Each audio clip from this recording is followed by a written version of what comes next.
COVID contingency. Medicine for the virus is set to be distributed across Taiwan, with numbers steadily rising. Stocking up on silverware. Taiwan bags another medal at the International Deaflympics Games in Brazil. The China factor. As the Philippines heads into one of its most contentious presidential elections, we look at how the country's foreign policy could shape up. And with Mother's Day this weekend, we dedicate our show to women across Taiwan.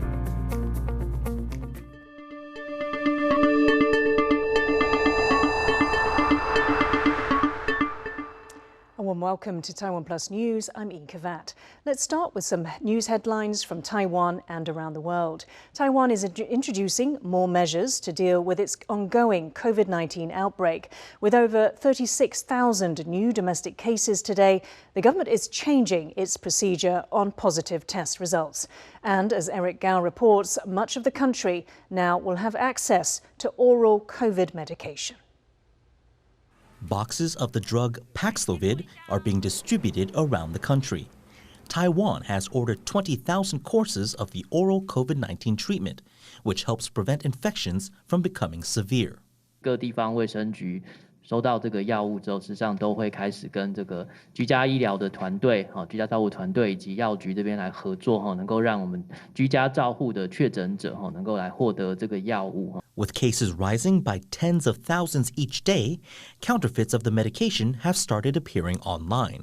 Authorities warn these knockoffs are dangerous. 网络上可能有出现一些这种在贩售或兜售这个口服抗病毒药物的一些网站，然后如果是有网络贩售有被检举的话，这都属于是严重违法的行为。To further ease the strain on the health system, the government is introducing new testing rules. Starting next Thursday, most patients who test positive using a rapid COVID-19 test no longer need to confirm the result with a PCR test. 被确诊的他是阳性，那医师也认为他可能是在症状各方面判定是阳性，可是他还是认为说他应该的可能性很低。如果没有办法有这样的一个共识的时候，那就另外再安排做 PCR 做最后的一个确认。Taiwan celebrates Mother's Day this weekend, and with family gatherings planned, authorities warn the number of cases could spike, potentially breaching the 100,000 mark next week. Patrick Chen and Eric Gao for TaiwanPlus. The World Health Organization says nearly 15 million people died because of COVID-19 over a 2-year period. What we released today is a staggering number of 14.9 million excess deaths since the start of the pandemic from January 2020 to December 2021. Excess deaths include people who died of COVID-19 and those who died indirectly because of its impact on health systems and society.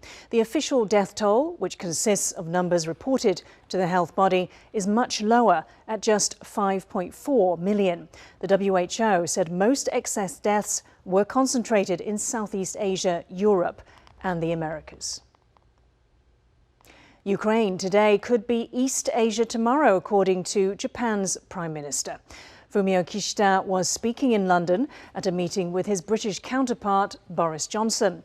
He said Russia's invasion of Ukraine is not just a problem for Europe, but also concerns the international order in the Indo-Pacific.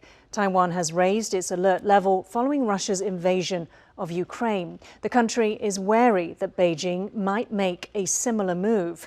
Kishida urged unity within the G7 and said the group should not tolerate attempts to change the status quo in Asia by force. 台湾についてですが、台湾海峡の平和と安定は日本のこの安全保障はもとより国際社会の安定にとっても重要であります。台湾をめぐる問題が対話により平和的に解決されることを期待する、これが従来から一貫した我が国の立場であり、そのような立場から引き続き関心を持って注視をしていきたいと思っています。Team Taiwan is showing its stuff at this year's Deaflympics. It's just walked away with another medal this time, a silver. Taiwan now has bagged 3 medals in the Global Games for the hearing impaired, which runs until mid-May. John Van Trieste has the details. Taiwan is flying the flag high at this year's Deaflympics. This time, the country bagged a silver in the women's 10-meter air pistol event. It's the 3rd medal Taiwan has won so far in these games, after bronzes in karate and badminton. Gao Yaru says she went into the finals determined to get on the winner's podium.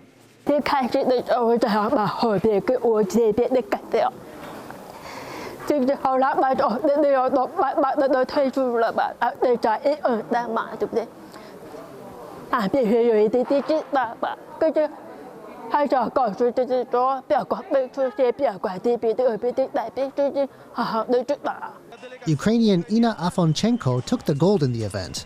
The Eastern European country has so far dominated this year's games, despite being at war due to Russia's invasion. According to the latest medal table, Ukraine had 46 medals. That's far ahead of second place Team USA, which had just 20. Gold or silver, Gao's coach couldn't be prouder. 今天雅茹从头到尾基本上有达到我的要求，也就是说没有甩到8分以外。当然，因为乌克兰选手说实在话，他真的比较沉稳一点。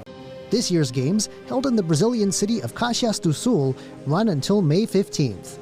Like the Olympics, Taiwan is officially participating under the name Chinese Taipei. Taiwan has sent 39 athletes to compete in 8 sports. The team hopes to surpass the record medal haul of 17 they captured in the last games 5 years ago.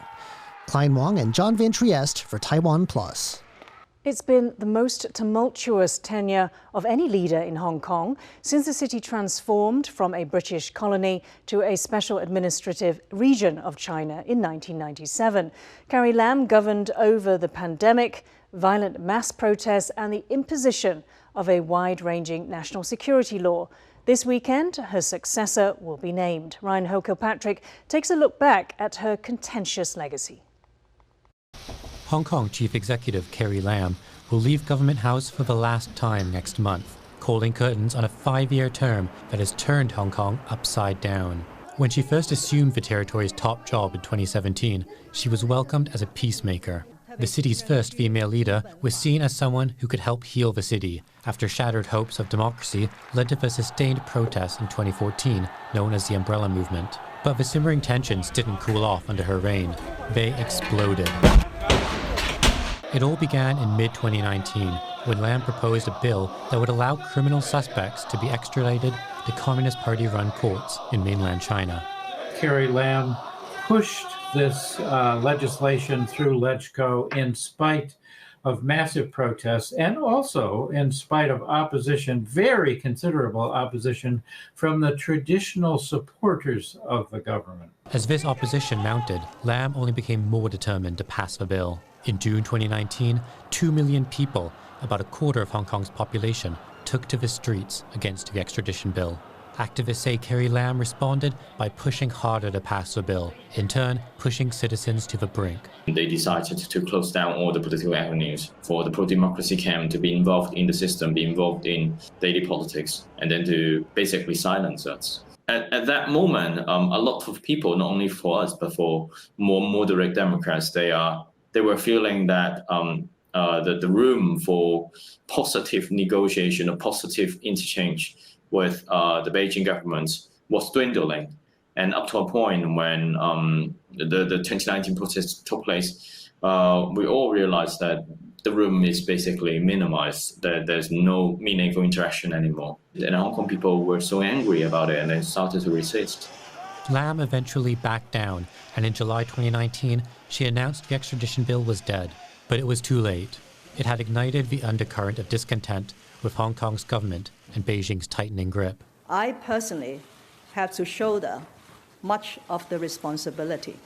Demonstrations turned violent as protesters began targeting property associated with the government, and Lam's administration leaned on the police to resolve tensions by force.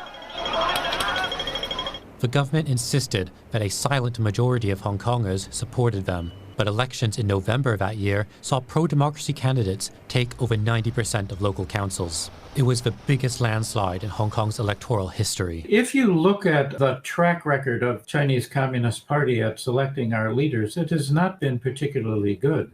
So we had a tycoon, Mr. Tong, who left in the middle of his second term, and then we had an administrative officer, Donald Zhang, who ended up going to jail for misconduct in public office. Then we had someone with another business background, C.Y. Leung, a professional with strong links to the party in Hong Kong, who left after one term and left the city very badly divided. And then, of course, we have Carrie Lam. The protests were subdued by the onset of the pandemic in early 2020, but anger and tensions simmered, and support for Hong Kong's pro-democracy camp was unabated. And as dissent grew louder and demonstrators threatened to take to the streets again, the crisis would be extinguished only by a strict new law, direct from Beijing. In her last 2 years in office, hundreds of political prisoners have been jailed under this national security law, once a promised land for those fleeing persecution. Lam has presided as Hong Kong transformed from one of the world's freest cities to one where critics are persecuted and dissent is silenced. In the quarter of a century since Hong Kong was returned to Chinese rule, its chief executives have been remembered less for their accomplishments than for the political crises they weathered. Having overseen the city's most widespread upheaval, its harshest political crackdown, and a global pandemic in which Hong Kong's death rate topped the world, Lam's time at the helm looks set to go down as the most unforgettable yet. Ryan Hill-Kilpatrick for TaiwanPlus. The Philippines decides their next president on Monday, with the namesake son of former dictator Ferdinand Marcos leading the polls. The vote could have profound influence on Manila's foreign policy, with the country's relations with China a key point of contention. Our reporter James Chater has more. When firebrand Philippine President Rodrigo Duterte swept to power in 2016, he promised an overhaul of the country's foreign policy. For Duterte, that meant shaking off its former colonizer and long-time military ally in Washington, and shaking hands with Beijing, despite a China-skeptic Philippine public. The way he sold it to the broader public, who is pro-American and anti-China, was twofold. One, this would be a better way to secure Philippine interests in the South China Sea, and two, China would give him a lot of money for it, and neither of those things happened. 6 years on, China has surpassed Japan as the Philippines' biggest trading partner and is by far Manila's largest source of imported goods. But rosy economic figures belie Filipinos' simmering frustration toward China. Billion-dollar infrastructure projects promised by Beijing when Duterte came into power haven't materialized, and an influx of Chinese business people have priced locals out of the property market.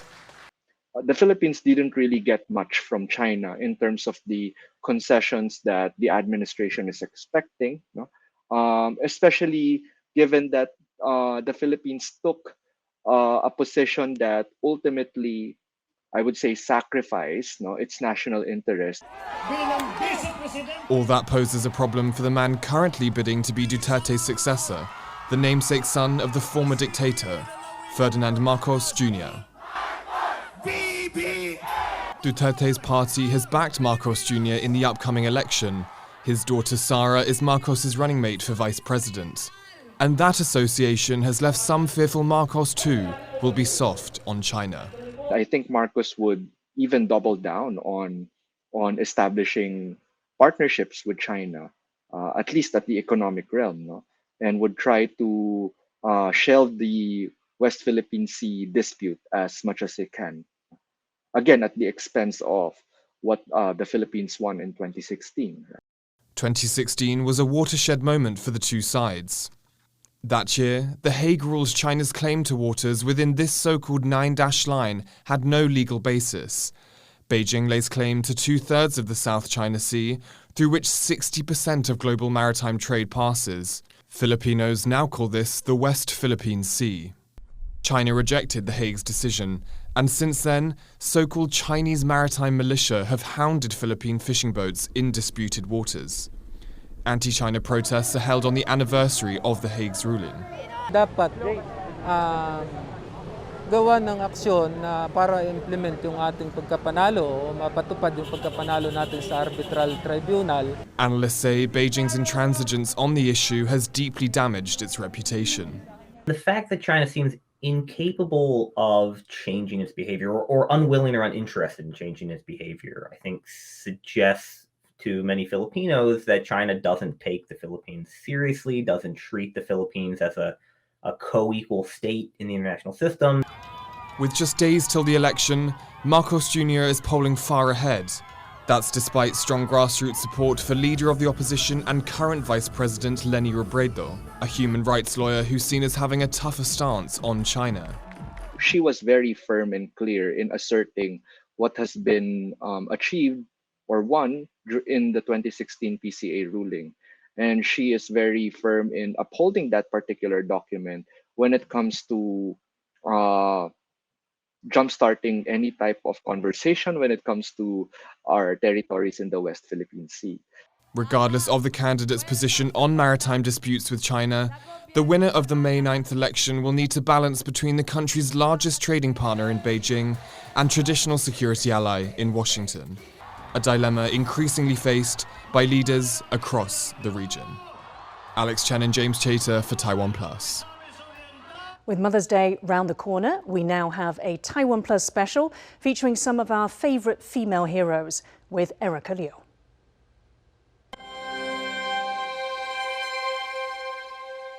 Who's your favorite female hero? I'm Erica Liu, and today we're going to introduce you to some of the most interesting women we've covered in our show. Wu Peijing is one of the world's most celebrated marimbaists. She's a senior member of Taiwan's first professional percussion ensemble, the Ju Percussion Group. Most recently, she performed Mulan, the legendary tale of a heroic Chinese woman who takes her father's place in the army. And as James Chater finds out, it's a role after her own heart.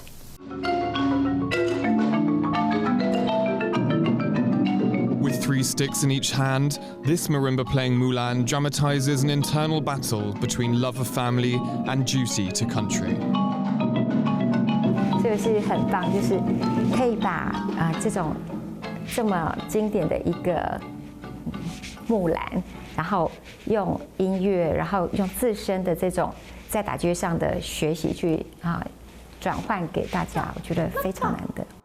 走吧，心无惧，心无惧。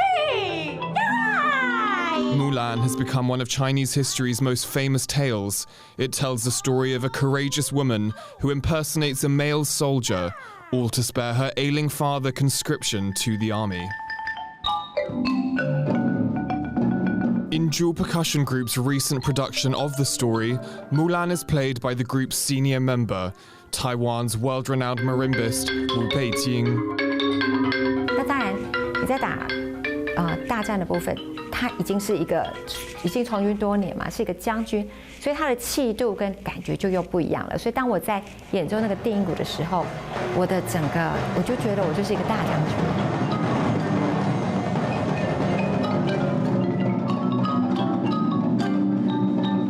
Peijing has established herself as one of the world's leading marimbists. She's best known for her 6 mallet technique, where 3 sticks are held in each hand. 4指就要把这里撑住。 The technique gives access to a wider range of expressive color, but it's so difficult composers rarely write for it. 所以可以。 And there's a reason it's attempted by just a few. 我的手很小，这个要把它握得很稳，其实不容易，所以就不断的尝试。那这个过程里边呢，其实经常我们的手就会摩擦、起水泡等等。可是练习就要经常的能够忍着这种一点点的这种痛苦，然后继续练。 Willpower and physical power. To train her hands to endure hours-long performances, Wu Peijing took up yoga and even Thai boxing. But once mastered, the sonic potential of the instrument comes through. 所有的演出里面，我只有一场自己没有边哭边演，其他几乎每一场都会一直就是在演出当下，你根本在台上就哭了。And how do you face those moments when you feel overcome by emotion when you're on stage? 我一直觉得这是音乐的演奏非常珍贵的，就是真情流露。就是说，你如果没有那样的感受的话，或者是你没有感动的话，其实观众也不会感动的。But more than that, performing Mulan has reminded Wu Peiting of her own perseverance throughout her career, and in particular, a near career-ending injury to her hand. For months, she even relied on friends to feed her. 然后去拿，根本没办法拿琴棒，慢慢的力量再重新建立，然后再又到那么灵活，这个就是要毅力支撑，要强大的毅力，对。然后这是我觉得，就是这种木兰的精神吧。A fitting role for this resilient musician. James Rayner, Maggie May, and James Chater for TaiwanPlus. For 135 years, Taiwan's biggest railway hub, Taipei Main Station, was run by a string of men. But all that changed with the arrival of a new station master, Hu Yongzhi. P.T. Zhuang has the story. Her smile is covered up by a mask, but her enthusiasm is palpable. Station Master Hu Yongzhi poses to help passengers as she does her rounds inspecting Taipei Main Station. This is the busiest transit hub in all of Taiwan, a place where traditional railway, metro, and high-speed trains connect. Despite the pandemic, about 1.2 million people pass through the station every month. 43-year-old Hu Yongzhi is the first woman to run Taipei Main Station in its 135-year history. But she says she's part of a growing trend. 女生的部分就会觉得说，好像越来越多，只是因为就是时代的变迁，就一种很自然的一个现象。以我们现在台铁来说，有5位女性站长。With 240 train stations in Taiwan, women station masters are still a minority. Hu's journey to the position began 13 years ago when she passed an exam at the Taiwan Railway Administration. She says it's her communication skills that have helped her stand out in a company dominated by men. 我有经历了不同的身份，所以其实有些时候在处理事情上，或者在面对员工上，我相信就是更能够同理心。From ticketing and train dispatching to maintaining the facilities, the job of station master is to make sure that everything works seamlessly. Hu is a mother of 2. She says she has the full support of her family in taking up her new post. 你每天就是服务旅客的日常，它看似是很微小，可是其实某程度，你告诉了这个旅客正确的乘车资讯，然后让他能够顺利的到达目的地，可能是不管跟家人相聚，或者是跟朋友相聚，你不觉得这就是一个帮助别人的事吗？ That spirit of service is something that Hu is hoping to foster in her 150 employees, and is her drive to make even daily routines meaningful, thus helping re-energize this century-old station. Asnaya Zhou and P.T. Zhuang for TaiwanPlus. Sophia Song is the first overseas player of Taiwanese heritage to play in Taiwan's top women's basketball league. She chatted with Bing Wang on why playing basketball in Taiwan has always been her dream.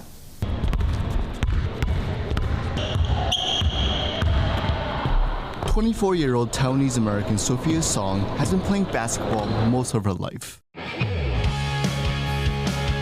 Hall fumbles, recovers, stops and kicks it out.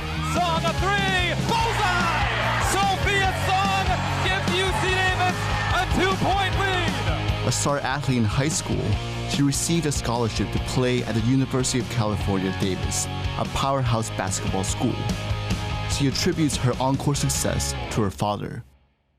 You know, I think as young as I can remember, like basically when I first started shooting like left-hand layups, my dad was like, you're gonna be a pro, you're gonna get a scholarship, you're gonna do this, you're gonna do that, but more importantly, like you're gonna play in Taiwan, and you know, that's kind of been the dream for a very long time.